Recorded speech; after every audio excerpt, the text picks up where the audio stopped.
She stared at her phone in horror. The text meant for her best friend had just gone to him, her ice-cold billionaire boss who'd never smiled at her once in 2 years. It read, "Girl, my boss is so fine, I'd climb him like a tree." Then her doorbell rang. If you love stories about unexpected romance and life-changing mistakes, you're in the right place. Hit that subscribe button and ring the bell so you never miss a story that'll make your heart race. Now let's dive in. Nina Brooks had exactly 3 minutes to catch the elevator before she'd be late for the morning meeting. Again, she juggled her coffee, her laptop bag, and the presentation folder that represented 3 weeks of sleepless nights. Her natural hair was pulled back in a neat bun, and her navy blazer was pressed perfectly, but inside she felt like she was barely holding it together. Working at Sterling Luxury Hotels had been her dream job 2 years ago. Now it felt like beautiful torture. The problem wasn't the work. Nina loved creating marketing campaigns, loved the creativity and strategy. The problem was him, Damian Cole, her boss. The 35-year-old self-made billionaire who'd built a hotel empire from absolutely nothing and seemed to have forgotten how to smile somewhere along the way. For 2 years, Nina had presented brilliant ideas that he'd acknowledge with a slight nod before moving on. 2 years of "thank you, Miss Brooks" in that cold, clipped tone. 2 years of watching him walk past her desk without a glance, like she was part of the furniture. And the worst part, despite his icy demeanor, despite the way he made her feel invisible, Nina found him absolutely, frustratingly attractive. She'd never admit it out loud. Well, except to Tamara, her best friend since college. Tamara got to hear everything during their late-night phone calls and text sessions. Tamara knew that Nina's heart did a stupid little flip every time Damian walked into a room. Tamara knew that Nina had memorized the exact shade of his brown eyes and the way his jaw tightened when he was thinking. It was pathetic, really, having a crush on a man who barely knew she existed. Thursday evening came like it always did, with Nina sitting at her small kitchen table in her modest apartment, still in her work clothes, eating takeout straight from the container. Her phone buzzed. Tamara, of course. "How was work, babe? Did Mr. Ice King thaw at all?" Nina laughed and started typing back. Today had been particularly rough. She'd presented a complete rebranding strategy for their new boutique hotel line, something she'd poured her heart into. Damien had listened in silence, his face unreadable, then simply said, "We'll take it under consideration," before dismissing everyone. Her fingers flew across the keyboard as she vented to Tamara. "Girl, I can't with this man anymore. Another day of being invisible. But Lord help me, when he loosened his tie in that meeting, I nearly lost it. My boss is so fine, I'd climb him like a tree." She added a fire emoji and hit send, except she didn't send it to Tamara. Nina's blood turned to ice as she watched the message appear in the wrong chat thread. Damian Cole's name sat at the top of the screen. The message showed "delivered." Then almost immediately, "read." No, no, no, no, no, no. Nina's hands shook so badly she nearly dropped her phone. She tried to unsend it, but the option was grayed out. Too late. He'd seen it. Her boss, her cold, unreachable, billionaire boss, had just read her confession that she wanted to climb him like a tree. Her phone slipped from her fingers onto the table. Her chest felt tight. This was it. She'd be fired. Definitely fired. Maybe sued for harassment. Her career was over. Her mama had warned her about keeping things professional, and now she'd gone and texted her boss about climbing him. She grabbed her phone and called Tamara, pacing her small living room in panic. "I'm dead. I'm completely dead. I sent it to him, Tamara. To Damien." "Sent what? Wait, the tree text? Oh my God, Nina. He read it. What do I do? Do I quit? Do I move to another country? Should I just never go back?" Tamara tried to calm her down, but Nina could barely hear her over the sound of her own racing heart. She changed out of her work clothes and into sweatpants and a t-shirt, wrapping her hair in a silk scarf. If she was going to have a breakdown, she might as well be comfortable. That's when her doorbell rang. Nina froze. It was 9 o'clock on a Thursday night. She wasn't expecting anyone. Through the peephole, she saw a figure in a dark suit, and her heart stopped completely. Damian Cole stood on her doorstep.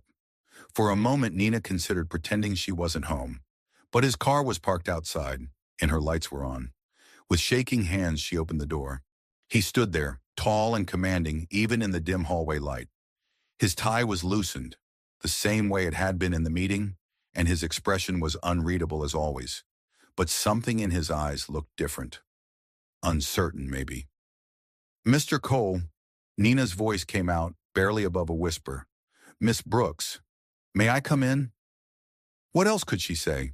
She stepped aside, acutely aware that he was seeing her home for the first time. Her small, humble apartment, with its second-hand furniture and student loan statements on the counter. He looked around, and she died 1,000 deaths inside. I'm so sorry, Nina started, words tumbling out.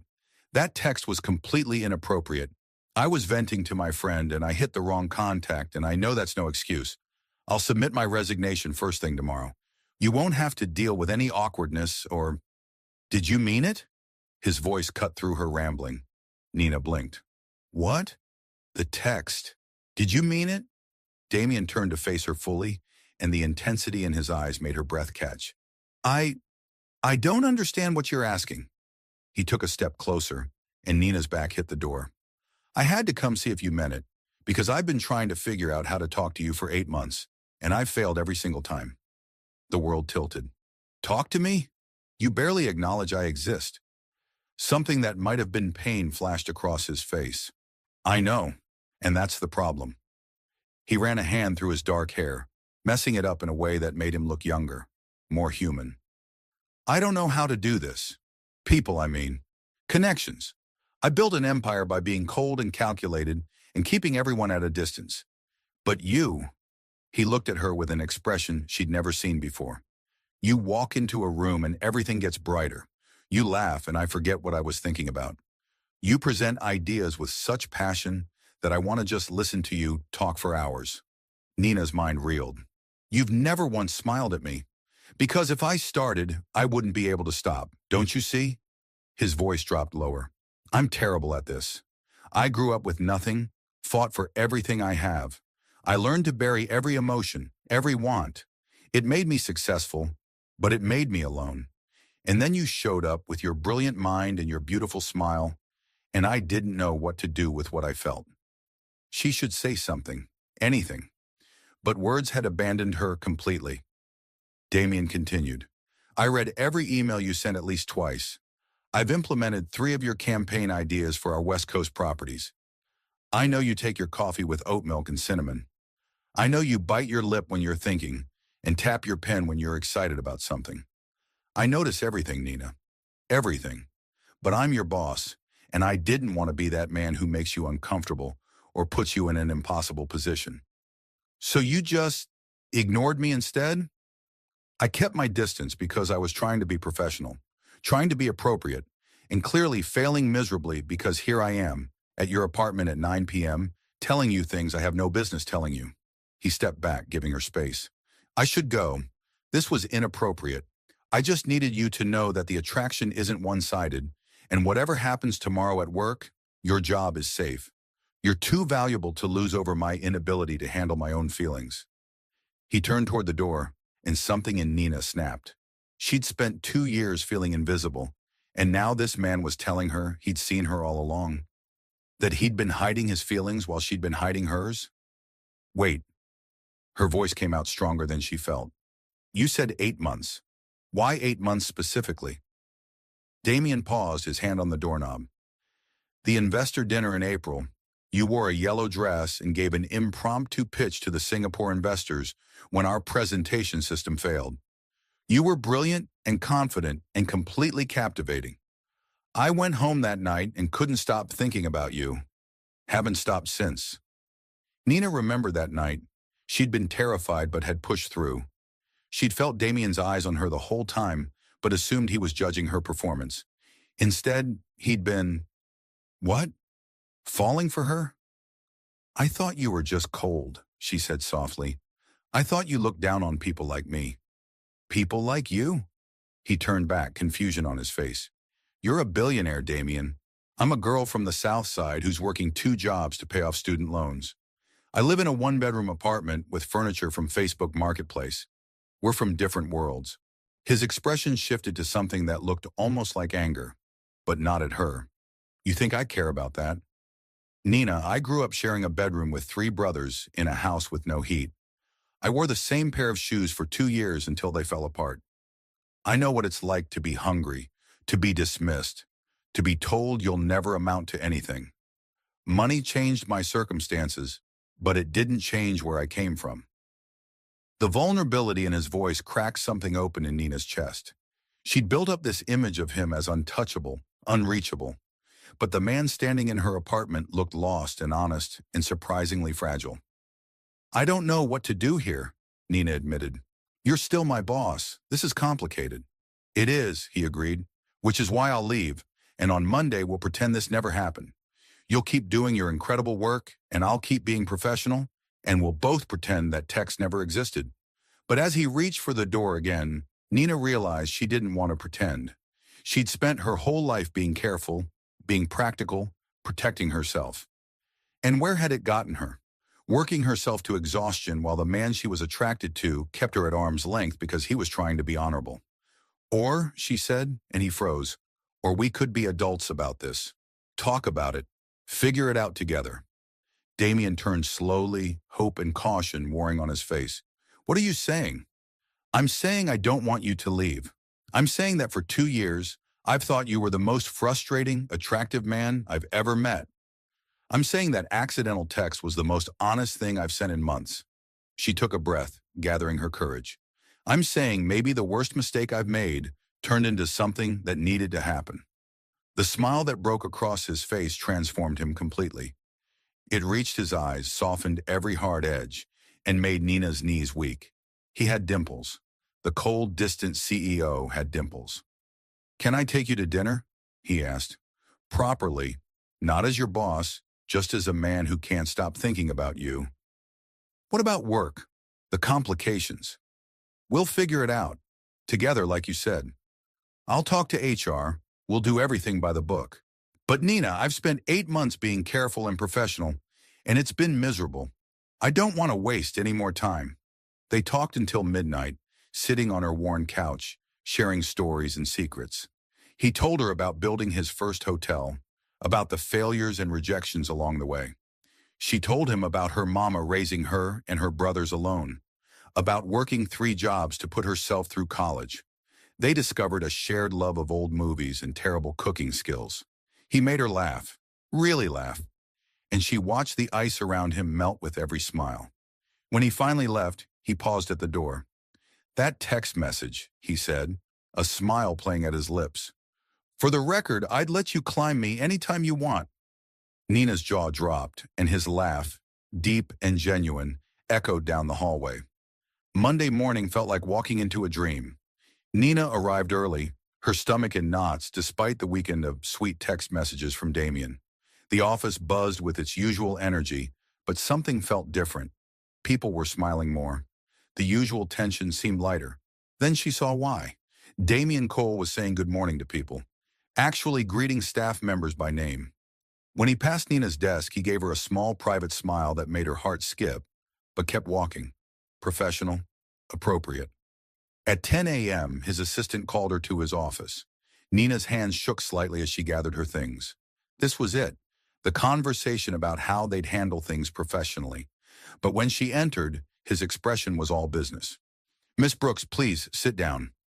The formality stung a little, but she understood. They were at work. I've been reviewing the organizational structure, and I'd like to offer you a promotion.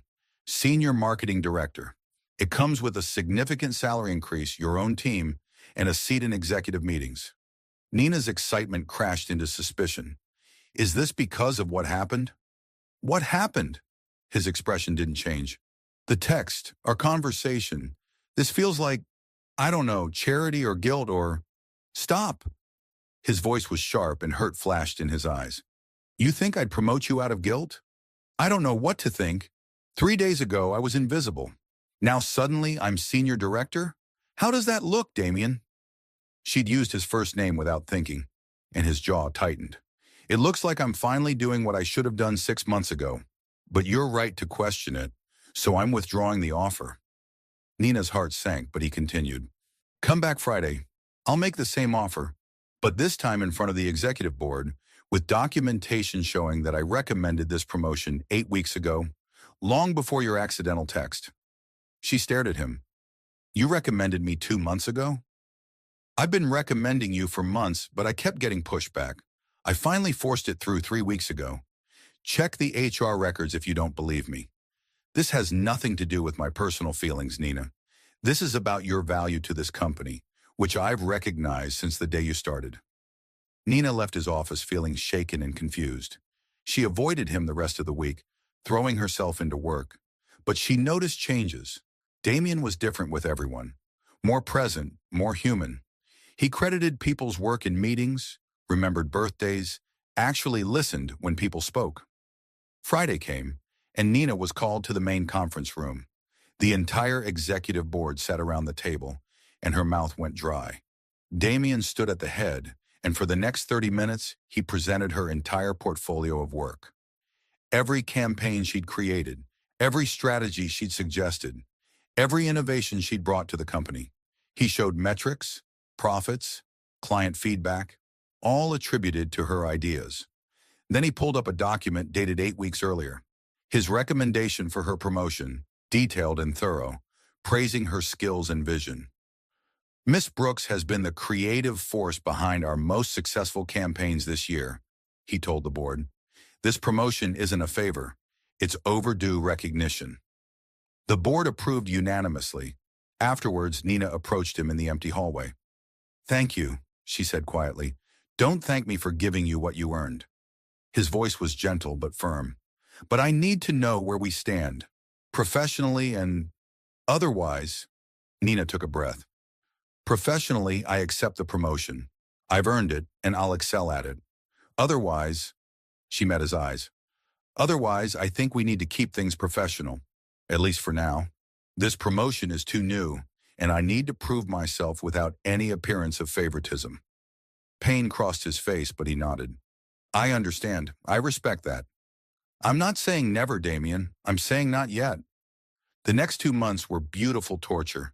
Nina threw herself into her new role, building her team and launching campaigns that exceeded every expectation.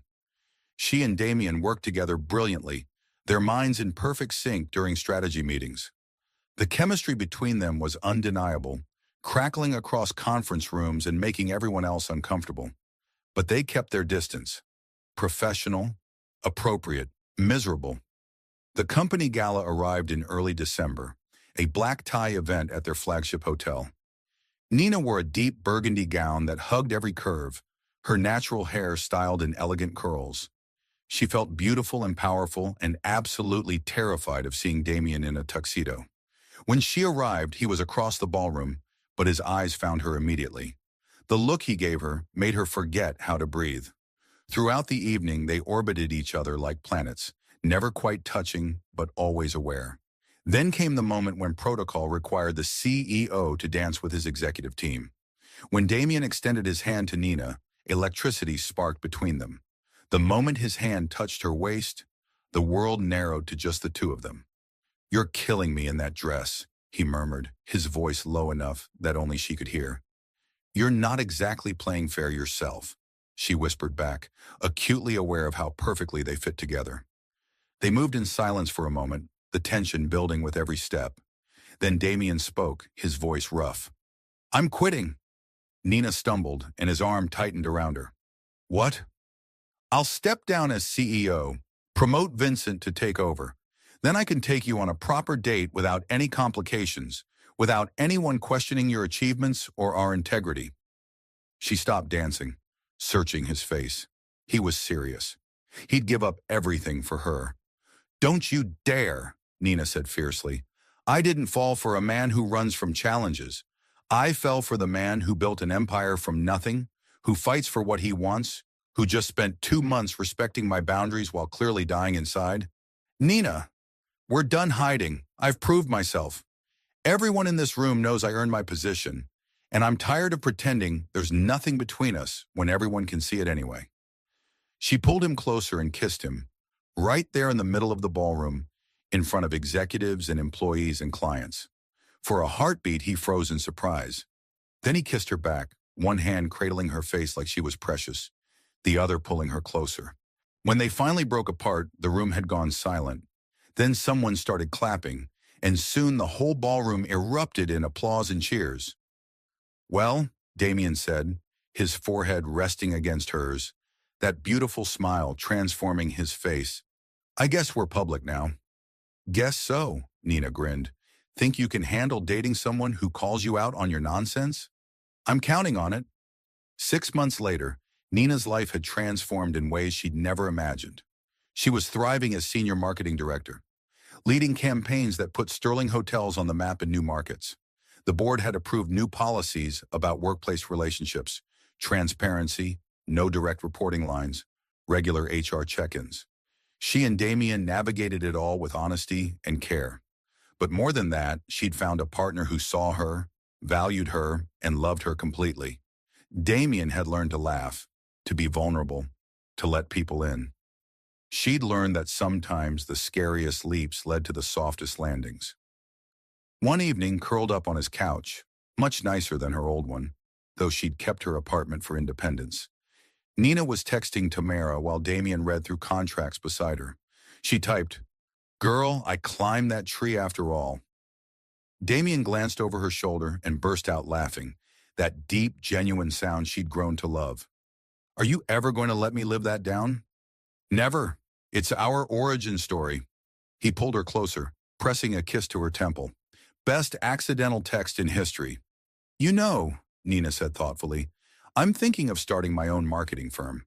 Something focused on elevating Black-owned businesses and minority entrepreneurs."